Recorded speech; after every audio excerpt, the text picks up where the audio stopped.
Katie Vaughn's Audition Tape, Journalism 360. 1 killed, 3 injured in Cherokee Lake boat collision.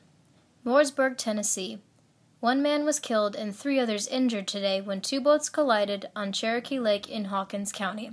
The Tennessee Wildlife Resources Agency said William Cantrell, 76, of Pound, Virginia, was fatally injured. Cantrell and Timothy Cantrell, also of Pound, Virginia, were in a bass boat that collided with another bass boat shortly before noon in the Poor Valley Creek section of the lake, according to TWRA officer David Crum. The second boat was occupied by Gary Cooper, 34, and Brandon Lawson, 33, both of Rogersville, Tennessee. Both were treated at a Hamblin County hospital and released. Timothy Cantrell was taken to Holston Valley Medical Center in Kingsport. No information on his condition was available. No other details were released. The accident remains under investigation by TWRA and the Hawkins County Sheriff's Office. Supreme Court upholds healthcare law, small business owners react. The challenges of having a small business have much to do about that bottom line, and if healthcare is in that budget, it's significant.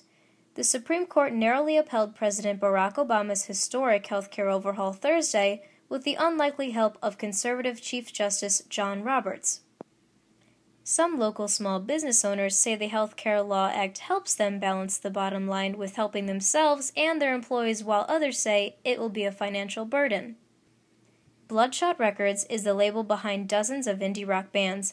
The music business can have its ups and downs, but recently the label's co-owner, Nan Warshaw, says a $6,000 credit has helped. The credit was paying for employees' health care. Warshaw was glad to see the Supreme Court uphold the Affordable Care Act for the company's employees and the hundreds of musicians they represent, some without insurance. Mark Weiermuller, owner of a property management business, was disappointed with the Supreme Court's decision. He says the cost of health care and other benefits keep him from adding employees. He expects the act will add even more burden to small businesses. Patty Sheehan, a mastectomy fitter, has been watching the news of the Supreme Court's decision. Her clients are breast cancer survivors who say she will benefit from the act, and she expects it to help her. She's currently paying $600 a month for her own insurance. Sheehan hopes the savings for her insurance and a growing business model will allow her to hire employees. Right now she's a one-woman show, but she says the act will help her be on track to hire employees next year. Postmenopausal diet, cut back on desserts, sugary drinks, researchers say. August 31, 2012. A low-carb diet may not be the best choice for everyone. There are some special problems many women have losing weight after menopause. Now new research may make it easier. Postmenopausal women may experience a decrease in the amount of energy their bodies use. Traditional diets may not work. A study in the Journal of the Academy of Nutrition and Dietetics looked at alternatives. Fewer desserts and sugary drinks were related to long-term weight loss, so were eating more fruits and vegetables and less meat and cheese. However, cutting back on fried foods, while good for short-term weight loss, did not seem to be as important to shedding pounds long-term. New school year clouded with strike threat. September 3, 2012, Chicago. It is now just hours away from the start of a new school year for thousands of Chicago public school students and teachers. Classes get underway Tuesday morning under the cloud of threatened teachers' strike that could begin next week. This is a big deal. Nathan and Leo get to make their own lunches this year.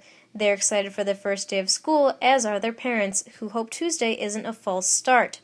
On Monday, teachers rallied for a new contract they will support.